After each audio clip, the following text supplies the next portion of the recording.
Assalamualaikum warahmatullahi wabarakatuh. Salam sejahtera bagi sahabat SBKD yang dirahmati Allah.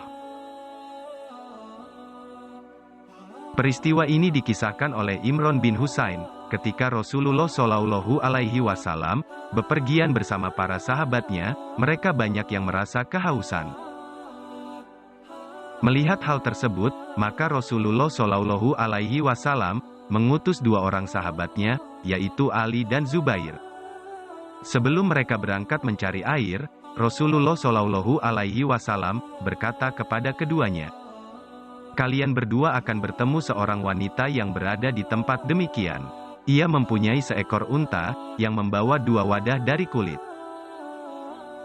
Setelah kedua sahabat tadi mendapat pesan dari Rasulullah Shallallahu Alaihi Wasallam, keduanya langsung berangkat menuju tempat wanita yang membawa air. Seperti petunjuk yang diberikan oleh Rasulullah Shallallahu Alaihi Wasallam. Setelah tiba di tempat yang dituju, kedua sahabat tersebut bertemu dengan wanita yang mengendarai unta, dengan membawa dua wadah air yang terbuat dari kulit. Lalu, kedua sahabat Rasul itu mendekati wanita tersebut dan berkata, "Engkau dipanggil Rasulullah Shallallahu Alaihi Wasallam, untuk itu, penuhilah panggilannya." "Siapa Rasulullah itu?" tanya si wanita. Kedua utusan itu menjawab, "Dia adalah orang yang meninggalkan agama masyarakatnya, yang menyembah berhala. Dia benar-benar utusan Allah." Akhirnya, wanita tersebut datang kepada Rasulullah Shallallahu Alaihi Wasallam. Setiba di hadapan Rasulullah, beliau menyuruh sahabatnya yang lain untuk menyiapkan wadah air mereka, karena akan diisi oleh beliau. Setelah wadah milik para sahabat disiapkan, barulah Rasulullah Shallallahu Alaihi Wasallam mengambil air yang terdapat dalam dua wadah milik wanita tersebut. Kemudian, air tersebut dituangkan ke seluruh wadah milik para sahabatnya sampai penuh. Melihat kejadian tersebut, wanita itu sangat terkesima. Air yang dibawanya yang hanya terdapat dua wadah itu, dapat memenuhi beberapa wadah milik sahabat Rasulullah. Setelah itu, Rasulullah Shallallahu Alaihi Wasallam mengembalikan dua wadah milik wanita itu. Betapa terkejutnya, ternyata dua wadah air miliknya masih terisi penuh, dan tidak berkurang sedikit pun.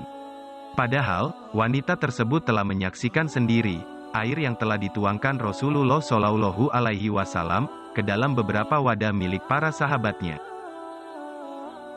Berkatalah Imron, "Tidak dapat kubayangkan, bahwa wadah milik wanita itu tetap penuh saja. Padahal, isinya telah dikuras oleh Rasulullah Shallallahu Alaihi Wasallam." Kemudian, Rasulullah Shallallahu Alaihi Wasallam berkata kepada si wanita pemilik air itu, "Bentangkanlah kainmu." Mendengar perkataan Rasulullah Shallallahu Alaihi Wasallam, wanita itu membentangkan kainnya di hadapan Rasulullah. Rasulullah Shallallahu Alaihi Wasallam berkata kepada sahabatnya, "Letakkanlah sebagian bekal kalian di atas bentangan kain wanita itu." Para sahabat pun meletakkan sebagian bekal perjalanan mereka di atas bentangan kain wanita, hingga kain tersebut penuh. Selanjutnya, Rasulullah Shallallahu Alaihi Wasallam berkata kepada si wanita, "Pergilah. Kami tidak mengambil air sedikit pun, tetapi Allah yang memberi kami minum." Akhirnya, wanita itu pun pergi, dengan membawa hadiah dari para sahabat, serta membawa dua wadah airnya yang tetap penuh, dan tidak berkurang sedikit pun. Sesampainya di rumah, wanita tersebut bercerita kepada keluarganya, "Aku baru saja datang kepada seseorang yang sangat pandai, memiliki ilmu sihir, dan sungguh ia adalah Rasul Allah." Pada akhirnya, atas kesaksian wanita tersebut kepada penduduk sekitar, penduduk kampung berbondong-bondong mendatangi Rasulullah Shallallahu Alaihi Wasallam untuk menyatakan diri masuk Islam. Hadits sejenis juga diriwayatkan oleh Bukhari dan Muslim. Dari peristiwa ini, sangat mustahil sekali terjadi, apabila air dua wadah mampu mengisi beberapa wadah besar sampai penuh.